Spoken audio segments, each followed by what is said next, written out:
There we go. Hello. Hello, folks. Happy Wednesday. For some reason, it just took a little while for our friends at Google to kick us into gear. Hello. Did you shut that, Russ? They did. Okay, good. Thanks. I know it throws you. I'm sorry. No, Sometimes I just catch it right on there, and sometimes I don't.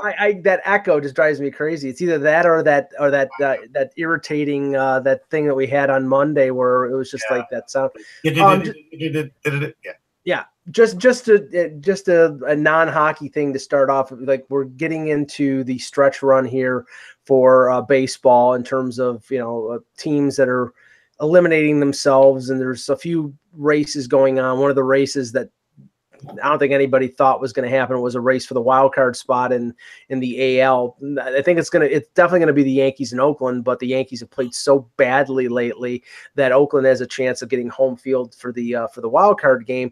And Russ, I have to say, in spite of the fact that the Yankees are probably going to have 100 wins, and I don't agree with everything Mike Francesa says. He went on Twitter a couple days ago and says this could be the worst 100-win team in the history of Major League Baseball. And I look at the way that team is playing. They're totally reliant on home runs. And yesterday, leading 3-1, I think it was 3-1 going into the ninth inning, they botched a couple chances at double plays and almost gave the game to the Red Sox. They're not a good overall team. No, I mean, look, we've talked about their defense and lack of it. We've talked about their lack of speed. But here's the thing. It's really hard to quantify. Are they the worst 100-win team? Because, look, back in the day, winning 100 games meant you made the playoffs, and a lot of other teams didn't, meaning teams that would have even as high as 92 wins wouldn't make the playoffs, right? Mm-hmm. So I don't know how to quantify that. All I say is this. For Major League Baseball, you have to survive the regular season and get to the playoffs. Once you get into a short series, especially that one-game elimination game, which is what they're going to play, those other things don't matter as much. If you've got Tanaka, let's say, throwing lights out, 7 innings of, 3-hit ball, and you get a couple of homers, those things don't really mean that much. So I think it's an over-exaggeration, but it's New York, and, you know how it is. Yeah, the good folks in Detroit would love to have a poor 100-win. Exactly. And hey, look, you win 100 games, you get in the show, you got a chance. I mean, right. There's no style points. If you get in the playoffs, at least you have the opportunity. And I agree, if you get in and your pitching gets hot, you can make a run. It's not unthinkable that this poor 100-win Yankees team could make a really extended run. Preseason, my dark horse team, Kevin, was the Milwaukee Brewers. I liked what they were sort of made of. I'd seen them coming on last year, and then they've made some very good, shrewd moves at the trading deadline, and Christian Yelich will probably win the National League. And you know what? As good as Houston is, and they're excellent, and they're probably better than the Yankees, and as good as the Red Sox are, and I don't know if I don't know if it's my anti-Red Sox hatred or me being a lifetime Yankee fan, but I'm automatically suspicious of a team that's going to win 115, 100 and whatever games they're going to win, and everything falling into place. I mean, that happened with the Yankees in '98. It didn't happen with the Mariners team. I think it was 2001 that won 114 games. Everything has gone right except for a couple injuries to Pedroia and Chris Sale for the Red Sox, and I just don't know if that can last past 162 games. It's very tough to keep that going. So I think, and honestly, I think the American League, I'm a little down on the Yankees right now because of what I was just saying about, but I think I can see ways of Cleveland, Houston, Boston, New York, all winning the AL and going to the World Series. So it's sort of wide open, and I haven't paid as much attention to the NL, Russ, but I mean, the Brewers are dangerous. They really are a dangerous team. They, Yelich is one of the hottest players in baseball. And again, go ask, Daniel Murphy bringing the Mets through to the World Series the one year. Christian Yelich could do it with them. They had 2 cycles in a year. I did see the same team. That's crazy. That is crazy. I saw a fascinating comment on social media, which actually made me chuckle, where the guy said he couldn't root for the Red Sox because he sees JD Martinez as the poster child for the launch angle. And I'm so sick of how the launch angle has transformed the league into a strikeout league now, because they're just trying to get the ball up in the air with good bat speed. That it said I can't root for the Red Sox, but obviously it did transform JD Martinez launch angle. Well, that ballpark too, Kev. Back in the day, Jose Canseco got traded there, or they signed him. I can't remember. And if he had used the launch angle, he would have hit a ton of home runs there, and it just didn't happen for him. So that ballpark is part of the reason too, I think, for Martinez. Absolutely, but I mean, he was the same kind of player in Detroit, and he was cast out by the Astros, and then he was cut. Yeah, completely reinvented himself and embraced this idea of a launch angle, and transformed himself into one of the better hitters in the league. And you can't say he's all power, because look at his average. So he's done a really good job. I haven't really been bothered by that. To me, it just seems cyclical. I mean, we're old enough, Russ. We've all gone through. There's been pitching periods, and and now like the game's so different than it was in the 1960s that you can't. It's impossible to compare eras. It is, and I think launch angle won't last more than a couple more years anyhow. Yeah, a player with like a 280 batting average with let's say a 310 on base can't make the major leagues anymore. It's one of these things where they have to. The league. I've always been an aficionado of on base percentage. The league has become walks, home runs, and strikeouts, and that's really all it is. You got a bunch of I'll use the guy. It's a bunch of Rob Deers, Russ. That's what it is. Well, you say that, but we just talked about Yelich getting 2 cycles, and sure, there are some players, Altuve. I mean, there's some exciting, exceptions. Yes, talented teams have to tailor what they have to the game, right? So, like at some point, there will be a shortage of good power hitters, and then when that happens, you'll see that managers will have to adjust and have more guys hit for, average and go get on base and hit behind runners. It's going to happen. You can't just live off the home run like this forever. It won't last. Well, the shift to me is more bothersome than the launch. Yeah, the shift, yeah. The shift is just, kind of altered the game, and it's so scientific now. Like every time a guy comes up to the plate, your television gives you a spray chart of where he's puts the ball, and you realize, well, we've got no hope against this pitcher. But here's the thing: if it wasn't the fact that players are so afraid to lose their swing, that if they put up the chart and then they say how many times has that player tried to go the other way, the answer would be never. And that's the thing. It's just, if you're a hitting coach, you got to get those guys to challenge it once in a while and say, you know what, you are going to have to go the other way once in a while to keep them honest, or this shift will take 40 points off your average. Not even that, Russ. And this will be the last thing before we start the show. A guy like Greg Bird has had a terrible year for the Yankees, but in a couple, and I think it was 3 instances where they had to shift all the way, the third baseman basically playing shortstop, and the shortstop and everybody else, 3 players to the right side of second base. He dropped down a bunt, and he is not a speedster, and got a base hit. If more players did that, I would say 5-6 times, they would break the shift. They would have to start playing them differently. And I think that would have an effect, but they don't do it. And I think that's just a sort of like the lack of development of fundamentals, where like players who were sluggers could bunt, could do things, and they don't do that anymore. No, I mean, guys can't bunt. That's why they don't do it.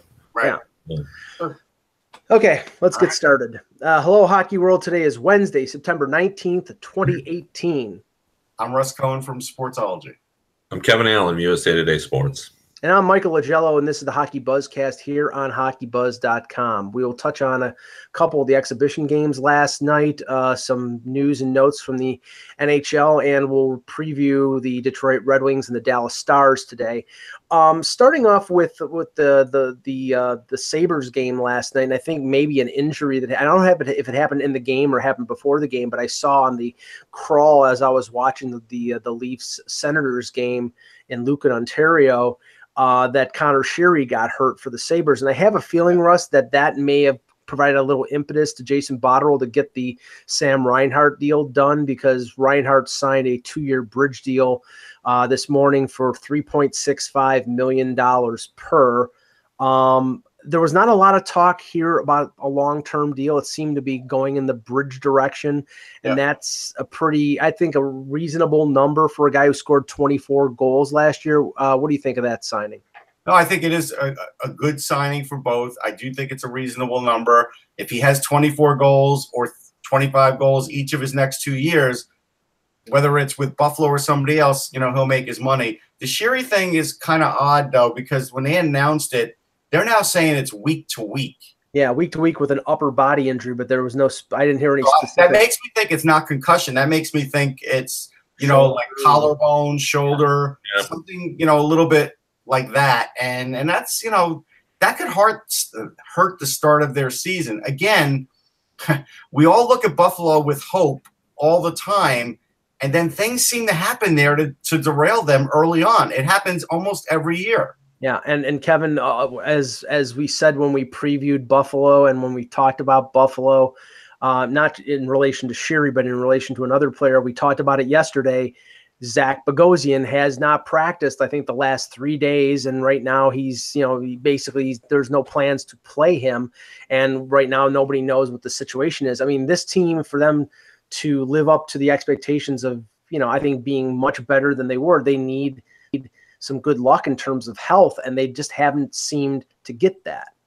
Well, I think that's very fair. I'm in the today is my day where I do my point projections, so I'm in a cranky mood because I know I'll be the hate will flow freely when I'm done with those.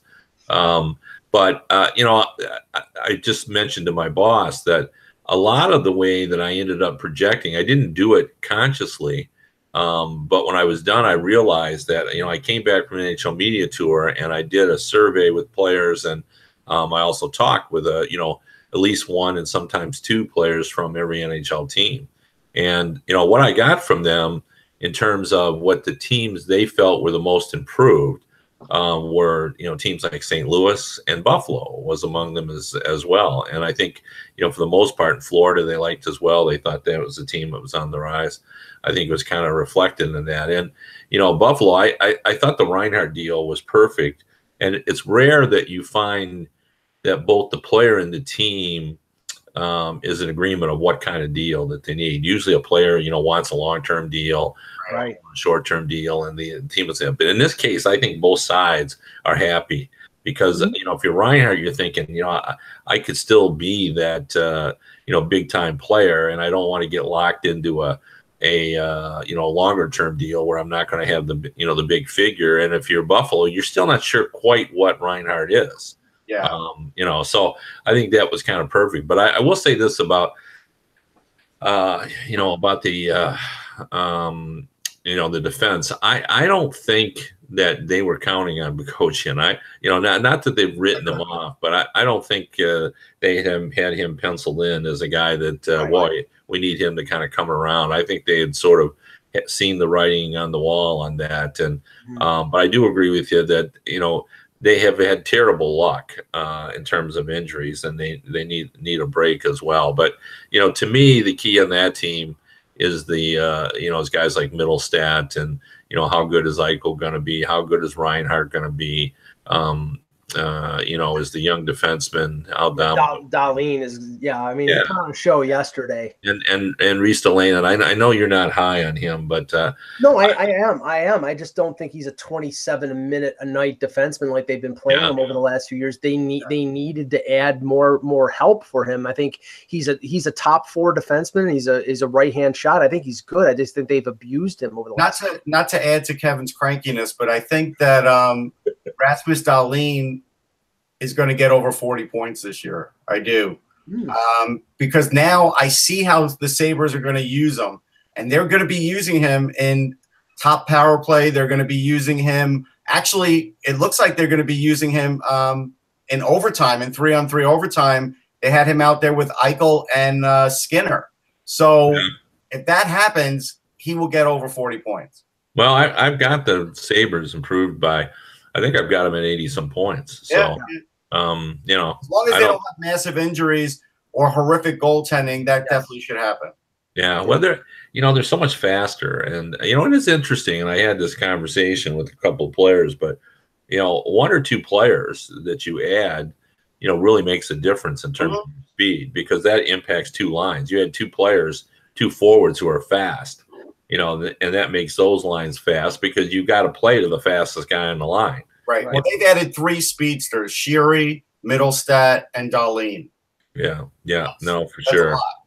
Yeah, so I think, I think this Buffalo team, even though they've gotten more bad luck here, it looks like, with injuries, I don't think it's significant enough to stop the progress they made. I'm bullish on the Sabres. And I have to say that, and knock on wood for the Sabres in terms of Alex Nylander playing very well early in the year. I think, the way he's playing right now, and it's like only been a couple exhibition games, so you're not going to draw any complete conclusions on this, but he's played a lot better, more up to the expectations when he was drafted 8th overall a few years ago. And if he makes the team, I don't know if he plays on a top 6 role, if he plays on a third line, but anything they get out of him is gravy based on how, I think, bad his first couple pro years were. So that's optimistic for them. I'll say this too, Mike. I mean, I've watched more than a few games already for preseason, attended one live, and what I'm seeing in games is, like, when everybody gets excited when, let's say, a prospect gets a goal, I'm watching like what the defenseman is doing that has aided the goal. And like the other day when Mikhail Vorobyev was getting the puck down the end, he did a nice job of bringing it down the end and shielding it. And what did the defenseman do for the Islanders? He went down to block the pass. There was no chance this Russian kid, who does have a scoring touch, is going to pass it. There was zero chance of that. And he went down. And that's what I'm saying. Like, these are weird situations that players get put in against, like 4 or 5 good players against, the rest of them are, guys trying to make it. So I always just look at individual effort. I don't ever look at how, like, a team is doing in preseason, because it's impossible. And I try not to read too much into individual game performances, especially in the first couple games. But in the wake of the article in The Athletic regarding Robin Lehner and his struggles here in Buffalo, and the fact that they didn't qualify him and he signed basically a 1-year look-see type of deal with the Islanders, the fact that he gave up 4 goals on 22 shots yesterday against the Flyers, and I think they would probably were pulling him anyway because they usually split the games. I mean, that's not a good sign. I mean, they seem to be, they're going to give Lehner a chance, but the problem with Lehner in Buffalo was not that when he was on, because when he was on, he was very, very good. He was just remarkably inconsistent, Kev. When he was bad, he cost them games, and when he was good, they had a chance to win. But I'm going to be very interested to see what Robin Lehner does with the Islanders this year. I'm completely with you on this one. In fact, I really did feel kind of bad when I read the Athletic story about him, because I just have never liked him as a goalie, and just for the reason you mentioned. I didn't like him when he was in Ottawa, even though people said, well, he's got a lot of potential. And I remember when Buffalo, acquired him, they really thought they'd hit a home run because they thought his potential and his upside was so high. But I never saw that because of that inconsistency that you said. Like, I don't have any use for a goalie who's up and down. Like, I'd rather have a consistent guy who is less spectacular than a guy who's spectacular for 3 games and then atrocious for 4. Mm-hmm. Yeah, that's I got to be honest. That's how I see Lehner. Like, one thing about Lehner that I've noticed, Kev, is he's very positional, and he's really a guy that relies on his defense. If he has a lousy defense in front of him, he will have a lousy game. And right now, like in that kind of a preseason game, everybody said he looked horrible. But if we break down who the Islanders' defense in front of him was, it wasn't very good. Well, to be honest, I was on a radio show, and I said I was surprised that Lamoriello embraced him as the the hope, because it didn't seem like a Lamoriello type move. And saying all that, though, I have trust in Lamoriello's ability. I mean, I watched Grice the other day live. I might have sided with Lou after that. So yeah. But I'm just not. I've never been as fascinated with Leonard's potential as others have, and but everybody deserves a chance, and we'll see. Yeah. And now that he's exercised some of his demons and at least has an understanding, it seems like, of his illness and how to deal with it.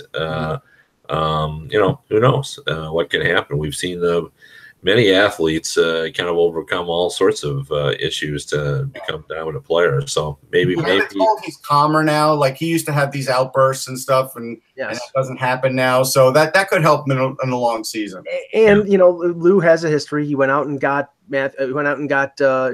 Schneider for New Jersey at the draft. He went out and got Freddie Anderson for the Leafs.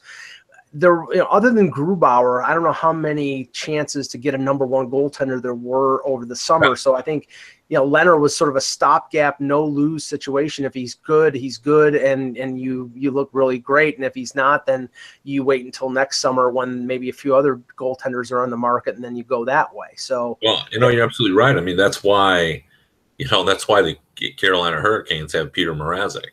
Yeah. They were looking for a number one, but there were absolutely no proven number ones available this summer. Grubauer was a nice option, and Carter Hutton was a nice option, but these are not proven number one goalies. I got to tell you, Kev, Mrazek has to prove to me that he's even an NHLer anymore. Like, well, absolutely. That's the point on all these guys. Like, I like Carter Hutton, but we still don't know exactly. No, we don't. What he'll do. We don't know about Grubauer, and I think as much as on paper it seems like the Colorado move makes sense because they had so many injuries last year. Yeah. It also adds an element of confusion to the goaltending. Are they splitting?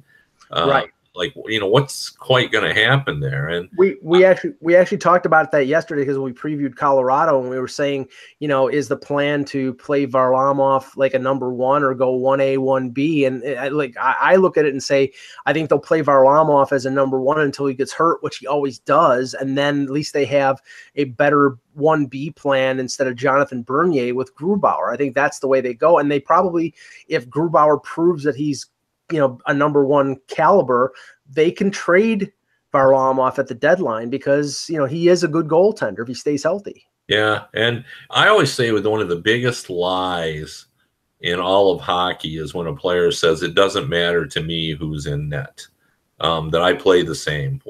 That's nonsense. They never play the same. Oh.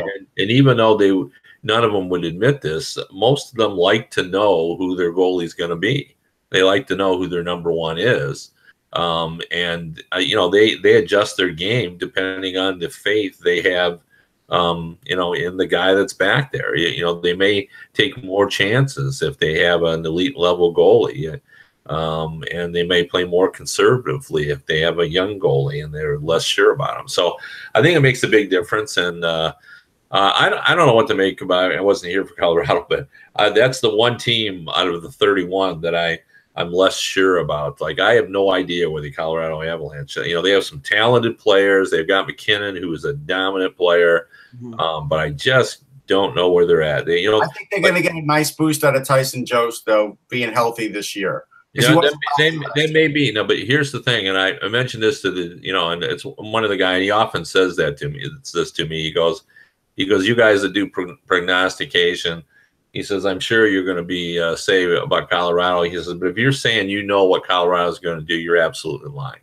He said, because I've been in this business a long time, and I got no idea. Like, they may be really good, but they may, fall out.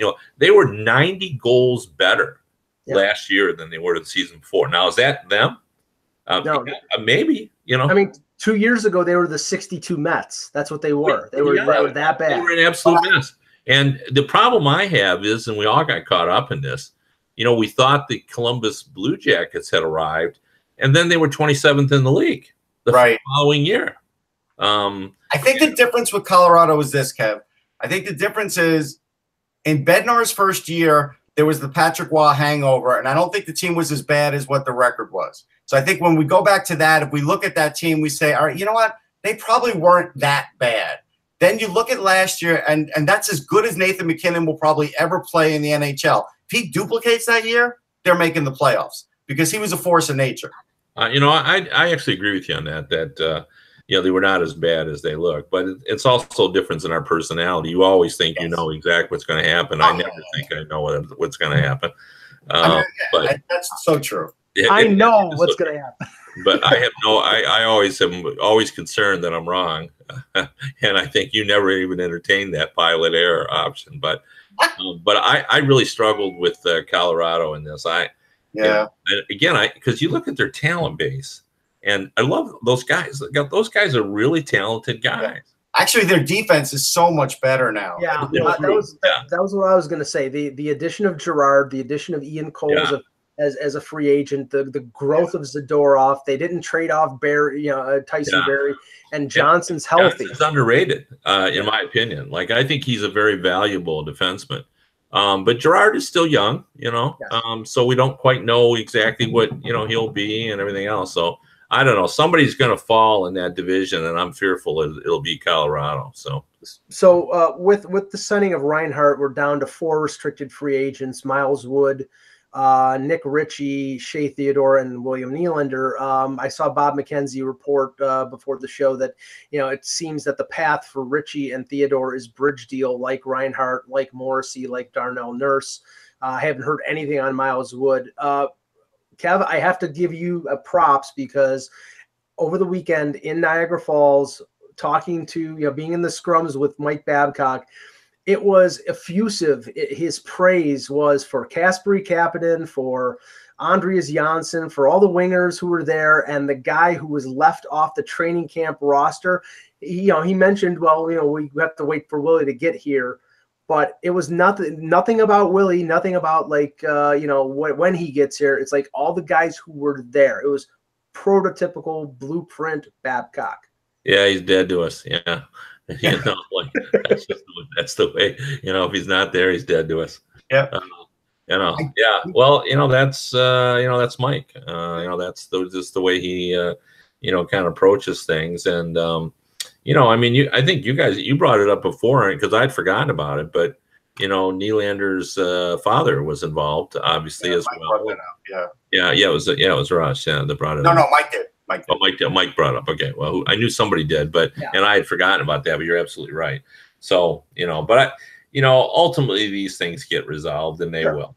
Here's the thing, though, and so we're just getting updated now in the last hour from Bob McKenzie, saying that Miles Wood and the Devils are not even close. They haven't even had dialogue lately. Like, this is the one that's really puzzling to me, Kev, because Miles Wood has no leg to stand on. Not that the Devils couldn't use his goals, but just the fact that, look, they're going to be the same team probably with or without him. It's not going to be a major difference. And so he's got no leverage in my eyes. No, I agree. Like, it's not like there's going to be a big rush to sign him. Yeah, nobody's signing him to an offer sheet. Yeah. So, no, I don't get that either. That doesn't make any sense to me. And one thing that will distract Leafs Nation from the ongoing Nylander impasse was the game last night. And again, it's game 1 of 8 exhibition games, and there were half the team was not players that are playing in the NHL this year. But John Tavares made a rather nice debut, scoring the Leafs' first goal, assisting on a Mitch Marner goal, scoring another goal. So he had 2 goals and an assist in his first game in blue and white. And I can tell you, Kev, the chatter in my comment in the comments on my column on Hockey Buzz were, basically pictures of Tavares with a holy glow behind him, like he was Jesus. And that's going a little far, but there is a lot of excitement right now in Leafs Nation. I don't know about how serious this being them being the lead, the leading contender in terms of the betting and whatever, but I think that the rebuild in a sense is over with, and now this team is realized that they're in the competition for winning it. Well, absolutely. There'll be changes, even during the season. I'm sure they'll add, a veteran defenseman, down the stretch to compete. But, at the NHL media tour, one thing I was struck by when I interviewed Tavares was, just how excited he is about the opportunity of being on a team that can compete right now, for the Stanley Cup. And, he just, was just excited. And I think it was a real difficult decision for him, but I think that weighed heavily. Like the old days, that was the driving force. And then it got a little complicated because, there's so much parity that it's hard to decide who has the best opportunity. But I think he really feels like he has an opportunity, and I think we're going to see the best of Tavares. And if you look at his age, this is when he should be at his best. So yeah, I don't think anybody's surprised by this. No, not at all. But I mean, he's going to be terrific with the talent they have up front. And one thing that's breaking news, Mike, you're going to like this. Go ahead. Here's the break. This is from Steve Wino. I think this will make good conversation because he's written an article for AP, and I like Steve a lot. Like, I've known him for a long time. He was in Philly. And the article headline is how Wes McCauley became the NHL's best referee. And it's like, do we ever think about who's the best referee? Like, I don't even know if someone had asked me, like, on a radio show, who's the best referee, I honestly would say I have no idea. Yeah, well, I would have said Wes McCauley's in the conversation for sure.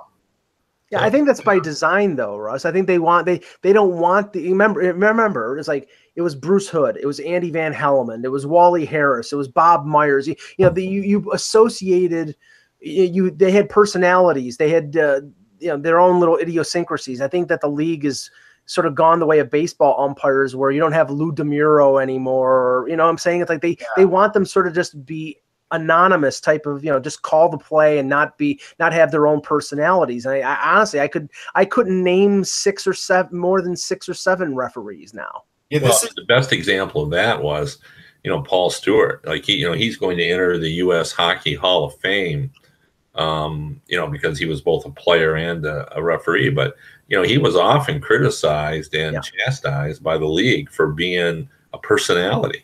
Right. Like, he was engaged out there with, the players, and he was part of the show. And this was an NHLPA poll. That's what it was after the season. So I just found it interesting. Here's another real interesting thing, Mike.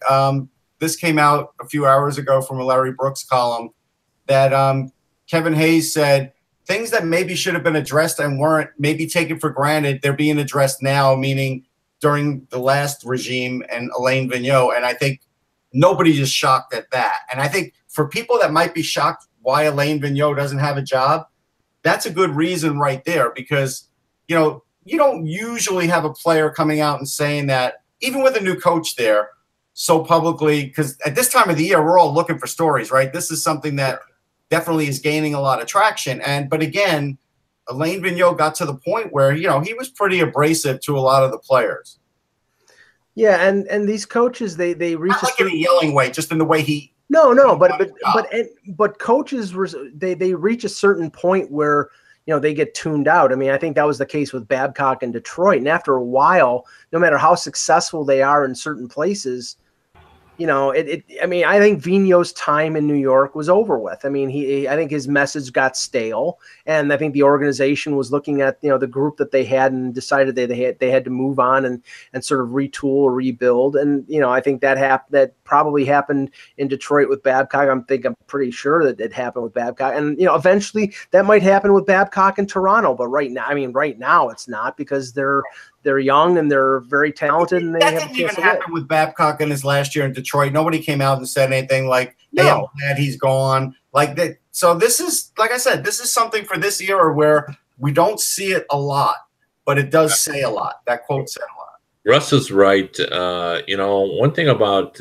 what was interesting in Detroit is players did not like Babcock. There's truth to that,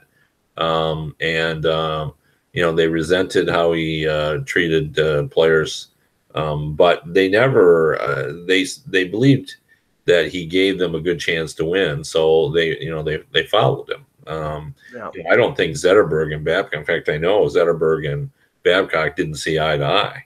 Yeah. But Zetterberg played for Babcock. I think he respected that Babcock, prepared a team. Ken Holland has said it many times. Nobody prepares a team in the NHL as well as Mike Babcock to compete in a game. And that's because players may not like him, but they know he gives them an opportunity to win. So they play for him. And Babcock clearly respected Zetterberg, at least, in Toronto, he has used video of Zetterberg to show to Austin Matthews of the way he wants Matthews to play, that as an example. Now, and one little note here, and then we'll move on to a couple other news and notes things here. A lot of talk about Austin Matthews in the power play that came up at the end of the season in the playoffs. He wasn't utilized on the first power play, and their first power play was second in the NHL. So I don't blame the Leafs for deviating from that. But that was supposedly part of the tete-a-tete between Matthews and Babcock that happened after the season. Well, I can tell you right now, I think John Tavares is going to be on the top power play, because yesterday they had 60% of their first power play playing in the game against Ottawa, and Tavares was on that unit with another player who's probably not going to be on the Leafs, and it clicked pretty well. I think they're going to keep Matthews on the second power play, and that may raise a little bit. I don't think they're going to put Matthews and Tavares on the first power play. You got to have. They won't do that. Yeah, and there'll be the conspiracy theorist out there that says, well, they're trying to limit Matthews' numbers because he's coming up for a contract next year. I think that's bunk, but that'll be out there. So anyway, okay. The Jake Dotchin story is pretty interesting. Now, I've tracked Dotchin over the last couple of years. He's injured a couple Maple Leafs. He almost ended Freddie Gautier's career in a playoff game when he played for Syracuse. He's sort of that. I think I would say a modern day sort of Brian Marchment type of player that had that reputation, and his contract was which is bizarre. Contract was terminated by the Tampa Bay Lightning, and it's been leaking out over the last couple of days that Kevin, he came to camp with 25% body fat, and Bob McKenzie reported 30 pounds overweight. I mean, that's unbelievable. Yeah, it really is. They've sort of been backing off a little bit of the 25%, sure, body fat. No one's been able to confirm that, but it does seem like he was 25 to 30 pounds overweight. And this has become a Players Association issue, and it's not hard to see why. Like, if you can terminate a contract for players being overweight, that could be abused by teams, sure, because players do show up overweight. It's been sort of the history of you suspend the guy until he gets back in shape, but you don't terminate his contract. So, there are certainly a lot of players who would be supportive of a team being able to get rid of a guy who doesn't think enough of the process, mm-hmm, to keep himself in shape. And the days of the 50s and 60s and 70s, when you came to camp trying to get in shape, those days are gone. So to me, it's unimaginable how a player in this day and age, earning that kind of money, would allow himself to get that far out of shape. And it leads you to wonder whether or not, his head is totally committed to the process of trying to win. So I understand why they did it, but you also can see why the Players Association has to fight this. I mean, sure. I mean, look, I go back to years ago when Dallas Eakins ripped Nazem Kadri on Twitter. I thought it was horrible to do it, and I thought it was like really stupid for him to do it. And, in retrospect, Nazem Kadri is a heck of a player, and nobody would ever say he's out of shape now. So whatever the reason was then, it was probably he didn't know how to train right, he didn't know how to eat right, whatever, and the coach picked on him. Now, this one has come out because there's a situation where he got his contract terminated. Otherwise, we wouldn't have really known. Nobody was saying anything about it. Brendan Smith did the same thing last year with the Rangers. I think he was about 20 pounds overweight, and he summarily got booted down to Hartford. They didn't terminate his contract, though. And so, I don't think they're going to be able to terminate his contract. I don't. And in the end, I don't think it's right. I don't think it's right that he came in heavy, but sometimes there's other factors why a guy comes in heavy, like things that are going on in his life, and maybe they should, examine that. Well, that's the thing. It's like, I'm sorry, go ahead. But Darling was overweight too, and people believe that's why he had such a poor season in Carolina. That he just never really recovered from showing up out of shape. And I've heard that this year he worked out all summer to be in the best shape of his life. So, but again, he wasn't terminated. Right. Yeah, and that's the thing. It's like, I mean, we've seen like a contract like Mike Richards getting terminated and we always thought that there was a mechanism there to get out of the long-term deal. With Dotchin, he was on an ELC, so it wasn't going to cost them, even if they sent him down to the minors. I believe he still was waiver exempt. It would only cost him $70,000, and may had to be more than just him coming into camp overweight. Maybe it was an attitude situation. I don't know. All I know is that he was considered, one of their better prospects in terms of being a bottom pairing guy. And with them getting rid of Schuster in the offseason, I thought he was going to make their roster at least as a 6 or 7. And now if they get their way, they terminate the deal. And if not, then he probably just stays the entire year in Syracuse and, invests in Weight Watchers. But I think they had him penciled in to play this year. Yeah. I really do. So, they had obviously history a little of having a guy who could had a little bit play on the edge and in Gudas, and then he came along and sort of has that playing style as well. Yeah, and more than likely, what's going to happen is if they can't terminate the contract, they probably end up trading him somewhere, and he gets a second chance somewhere else. So I mean, we'll track that situation. Okay, before the team previews, Kevin, we haven't had you on since the trade of Erik Karlsson to San Jose. You called it a couple weeks before that he was going to get traded. We mentioned San Jose. I know that Eck mentioned San Jose the day of, when it wasn't really clear where he was going to go. First, your thoughts on the deal, and now with that deal done, there's some talk about Mark Stone not wanting to stay in Ottawa. This is just ugly for Pierre Dorion. It's snowballing and made worse by the fact that they won't even get the benefit of a first-round pick for bottoming out next season, because that belongs elsewhere. And I thought this was an unbelievably great move by Doug Wilson. Not giving up anyone that's going to hurt him this season, making a real run for the Cup, getting everybody on board. The double, having both Burns and Karlsson on the same defensive core, two dominating defensemen, two different kinds of defensemen, but both dominant. And then, add in Vlasic, like that defense now, is so uplifting toward that team in terms of being able to create offense and, make a difference back there. They have a high quality goalie. Like, we've talked before about San Jose. They have all the elements to win a cup, and now they just added another difference maker. And, if Evander Kane, and I think this is a big if, but if Evander Kane can and be a model citizen there and perform like he did after they got him, boy, this team really looks good. I mean, I changed, based on that trade. I have them now as the, winning their division, and I think they're right up there in terms of competing for the Stanley Cup. Like, this is a big deal for this team, and I didn't think Ottawa.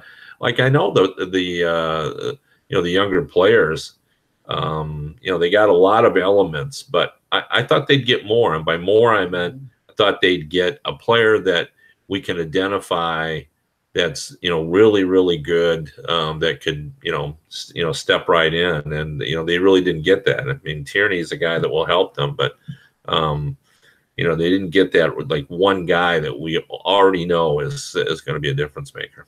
Russ, I talked to a veteran Toronto scribe on the weekend, and after talking about the Karlsson, getting the echo here. Hold on. I'm not sure what's going on. All of a sudden, it's echoing. Russ, try signing out and signing back in. Sometimes that kicks it into gear. Okay. I'm still getting it. It might be you, Kevin, but we'll try to. I don't even hear it. Yeah, no, we'll try to fight through it here. But the veteran reporter that I talked to said that he really loves the trade for San Jose, but he still questions San Jose's forwards. And if you look at, I mean, Pavelski's going to be a UFA, but he's still an effective player. We don't know what Thornton's going to be after 2 big knee injuries over the last 2 years, but I still think he's going to be able to set up plays. It really comes down to whether Kane and Couture and Hurdle can generate enough offense. And, they're going to get help with Burns and Karlsson. But I think that's the only question mark with the Sharks is their ability to score enough, because I think they have a good goaltender in Jones, and now their defense, the top 3, is incredible. Well, I mean, I think LeBanc could do more scoring for them. I mean, I don't know how much more, but he could do some more. And, there's another guy like Marcus Sorensen. Like, he'll get a little bit more playing time. There is some offense in his game. He had 5 goals last year. He actually had 4 goals in the playoffs. So I think if you look at those guys, you say, all right, you know what? Timo Meier could give him more. You're going to get more points just generated with Karlsson there. I think the biggest problem is a coaching standpoint is like touches in the NBA. Karlsson's always got the puck on his stick. Yeah. So, how are you going to separate that on your defense? Because Burns always has the puck on his stick too. It's a nice problem to have, Kevin. And this actually, we were talking about this as well on the weekend, is the fact that you're probably going to have both Karlsson and Burns on the power play, because now most of the teams are using the 1-3-1 where they have 4 forwards and the 1 defenseman. But with Karlsson and Burns, you're probably going to have Karlsson playing one of those half board positions and feeding Burns at the point with that shot. I mean, it's a nice problem to have. Let's just say that. Well, for sure. And I think they got more than enough goals. Like, only the Golden Knights had more goals than them in their division last year, and they were among the top 5 teams in their division, I think, in goal scoring. So Karlsson will add more goals to the mix. And I agree about Meier. I mean, I think he's a guy that can step up, and they have some guys that I think can produce more as well. So I like the trade, and I think it's the kind of trade that gets a fan base ignited. I think it gets a team ignited, and I think you go for it. And I didn't think the hurt was as great as it could have been. Who knows? Whenever there's futures involved, you never know. I mean, they could land someone with that pick or 2, and guys may step up. But I was surprised that they were able to make that trade without giving up anyone who hurts them now. Now, do you think this is a rental 1 year, or do you think there's a chance that San Jose can get him locked up? I think there is a chance, but I don't think it's a done deal. I think they did it thinking, well, if this is the way it is, we'll go for it now. And they'll just let the chips fall. I mean, Evander Kane, I had a good interview with him, and he said that if you would have told him 5 years ago that he would have given up his unrestricted free agency without exploring it, he would have said, you're crazy. He said, I so look forward to it. But once I got there, he said, I love the area. I love the team. I felt like we were competitive, and he said, this is a destination point now for players. They get out here and they really like what's happening here. So, who knows? Karlsson could be exactly the same way. Okay. Team previews. We'll start with the Red Wings. They were 30, 39, and 13 last year, 73 points. Made some additions over the summer. Jonathan Bernier comes in, replacing Mrazek as the either 1A, 1B to Jimmy Howard. They add let's see here, Thomas Vanek as a free agent. They re-sign Mike Green on a 2-year deal. The big loss, Kev, as you mentioned a few weeks ago, the possibility of Zetterberg not continuing his career, and it came out last week that basically he's done. He can't continue with the state of his back. So I think that sets this team back really far, because he was a leader, and even in his diminished state was still a very effective player. But what do you see in terms of the outlook for the Red Wings? Well, I mean, I think it hurts their future as well, even though he was 100 years old, because part of his job now was sort of mentoring Dylan Larkin and some of the younger players. Like, imagine Zadina and Rasmussen and Larkin. There are 3 younger players who are crucial to their future, or even Mantha. now without Zetterberg, sort of showing them the way and sort of schooling them. I mean, like Zetterberg was the ultimate competitor, and that's why Babcock loved him so much. Like he competed every day. Like there's no way he should have been playing in this league with the back he had, but he was a committed guy and he worked hard every day and he just found a way and a will to kind of get it done. So I think it actually hurts them for the future that he's not there, schooling these younger players. And I think they take another half step back. I know there's a lot of excitement over Zadina. They think this guy's the real deal. The scoring touch and the release he has, the ability to play in traffic. They think he's going to mature quickly, and he wants team success as well, which is what they really like about him as well. I think the jury's still out about how good a guy like Mantha is going to be. Like he's certainly a talented player. He's certainly capable of scoring 30 goals, but we don't know whether he'll be able to do that on a consistent basis. I personally believe that Larkins is important to this franchise as Matthews is Toronto or Eichel is to Buffalo.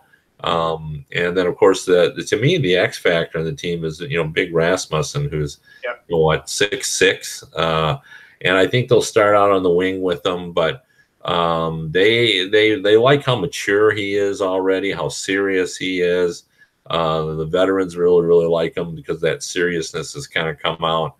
He's really good in front of the net. He's like Thomas Holmstrom in front of the net, except maybe even a little more skilled than Holmstrom was. So I think fans here are very accepting and in fact are rooting for a total collapse this year so they can get the Jack Hughes sweepstakes. And I think they're going to be rewarded. I think they're you're not going to see a good season out of the Red Wings this year. No, I agree. And look, Zadina's gotten clobbered a couple of times. So that's the only thing you worry about with him is, hey, hopefully that doesn't keep happening. Otherwise, you may not want to play him this year. But otherwise, I think he has everything else ready to go. You look at them and you say, I think what Kevin said is true. I can't piggyback most of it. Rasmussen definitely got a lot stronger over the last year. So I think he could handle any rigors down low where he does a fair amount of his scoring. So will he score like crazy? No. I mean, but I think he can get 20 goals. I think that's realistic. I look at him and I say, in another couple of years, Joe Veleno, I think, will make that team. I think that was a very astute pick. I think he had just gotten pigeonholed because he had exceptional status and people got to see him for too long and started pointing out too many of his problems. But yeah, they're going to be a bottom 5 team. There is no way around that. Yeah, and knowing Bernier from his days in Toronto, I think he's a fine backup. I don't know, let's just say if they hope to, even get within a whiff of a wild card spot, it's going to have to be Jimmy Howard staying healthy. And if you look at their defense, I mean, their defense is, other than DeKaiser and Jensen, is pretty long in the tooth. Green, Kronwall, Eriksson, Trevor Daley. And if you look at their, the depth of their franchise, I mean, they're hoping guys like Roenick and Joe Hicketts, come up eventually, and Chalowski come up eventually and fill spots. But they're probably going to have to draft on the blue line, Russ, to really improve that defense. I don't think it's very good. No, I mean, Chalowski's a year or two away. I'll give you another possibility of where they could get some goals this year. And, Martin Ferk has got a great shot. He only shot 99 times last year. If they let him shoot like 150 times, he'll probably get 20 goals. He had 11 last year. I mean, he does have a really, really a great pro shot. And so that could be something where now he gets a little bit more of a chance on the power play, because last year he had 5 power play goals. He could easily go to 10. Yeah. Okay. Moving on. We'll save the predictions on these teams just before the season. We may do our predict, but yeah. Yeah, but we'll do our over-unders too just before the season starts. The Dallas Stars, they were victimized in the sense that the West was so good. They finished 2 points out of a playoff spot. They went 42-32-8, 92 points last year. I think the injury to Ben Bishop really killed them down the stretch. They were forced to go with Lettinen a lot more than they needed or wanted to. Now they have a new head coach. They bring back Nikushkin from the KHL. The big thing, Kev, was the re-signing of Tyler Seguin to what I thought was a pretty friendly amount. I thought he was going to get over $10 million per, and he gets just under that. This is a team with a lot of talent. I just don't, the new coach factor is always, it could have a very positive effect. It could have a negative effect. I think that they're going to be sort of a team that's a borderline for the playoffs. But what do you think of the Dallas Stars? Yeah, no, I agree. I think they're counting on the health of Hansel being better, maybe Nichushkin, coming in. But, anybody who thinks Nichushkin is going to come in and, be a 30-goal scorer or be a star player, I just don't see that. Like, he really wasn't that kind of player in the KHL, and I think he's matured and he's a better player than when he left. But I don't think he's a difference maker. That team is good enough to compete. Everything, it's like anything else. They're in that position that if everything goes right, they can make the playoffs, and if it doesn't, they probably won't. I mean, they're right on the bubble, to be sure. Russ. Well, I'll tell you what. I'll give you two things. Right now, Jim Montgomery loves Miro Heiskanen. They paired him with Klingberg. I think you can go with that. I mean, I think you could run with that. And I got to tell you, that's a pretty elite pairing, even at Heiskanen's age, because he has been playing pro hockey, just not in the States. So I look at that and I say he's a difference maker because he could be in the Calder conversation very easily. Wouldn't shock me at all. He could be right up there with Dahlin. I mean, he's a very similar talent, and he's smart, and he rarely makes mistakes, and he's fast. And you put a guy like Klingberg with him, that's dangerous. Like, the Stars haven't had anything that dangerous on the blue line in a while. So that will create some extra offense. And then, you look at them and you say, all right, I mean, the West is tough, and clearly this is Seguin's team right now. But, Ben, as long as Ben's healthy, him and Seguin, that's always formidable. Spezza's still great on the power play. Like, you say whatever you want about Jason Spezza. You put him on the power play, he still produces. I'm looking at what their lines are projected to be. Third, fourth lines are definitely up for grabs. I think that guys like Janmark and Faxa are going to be really important to them, getting at least double figures in goals out of them, because obviously Ben and Seguin are going to score a ton. They're going to get offense out of Radulov. Hansel's had injury problems constantly, and Kevin, you're absolutely right about Nichushkin. He didn't really thrive in the KHL, but the talent level is there. I mean, he's a big kid who's sort of a power forward with a lot of speed, and if he realizes his potential, I think he could be a 20-goal scorer. But he didn't show that in the KHL. Maybe he was just being a little complacent, but he's got an opportunity to make an impression here. With the defense, I agree, Russ. Lindell, Honka, Klingberg, and if Heiskanen makes it, you add that to veterans like Mathot, and they add Roman Polak via free agency. That's a nice mix. That's a really nice mix. You got some veteran savvy, some toughness there, and a lot of talent that can stretch the zone and rush up the ice. I think it comes down to Ben Bishop again. He's got to stay healthy. He's got to play 60 games for them. If he doesn't, Khudobin has filled in a couple times in Boston, but I think Bishop is the key.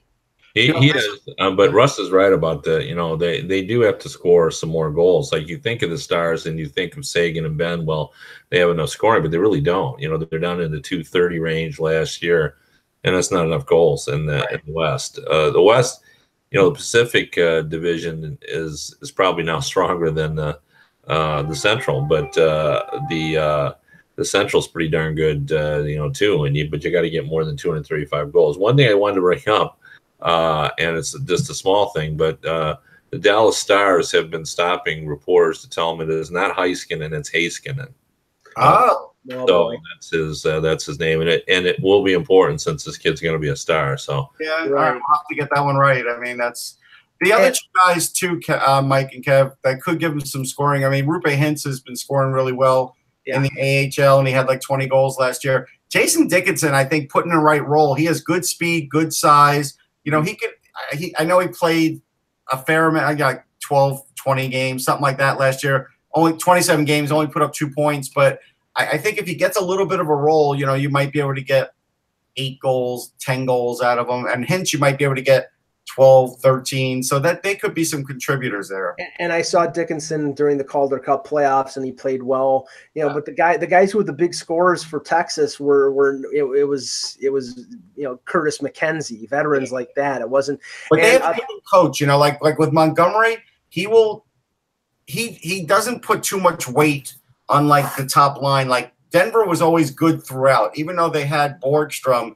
They always had other scorers like Gambro, and they had pretty even scoring. And I think he'll do a good job in getting that out of Dallas too. I expect goals to go up. And a former first-round pick like Gurianov hardly played in the playoffs, so I don't know if they've soured on him, but he didn't. You know, when he I don't hear anything about him. I mean, he really is fast, and he has a lot of skill. He's not known for his defense, and that's not good with a Montgomery team. Yeah. All right, great show, guys. We'll be back tomorrow. I'll make sure I let everybody know the time because I will be up in Toronto at training camp for the Leafs, so it could be a later afternoon show, but I'll let everybody know. Thanks, Kevin. For Kevin Allen, for Russ Cohen, I'm Michael Agello. Thank you for watching, and remember, without the buzz, it's just hockey.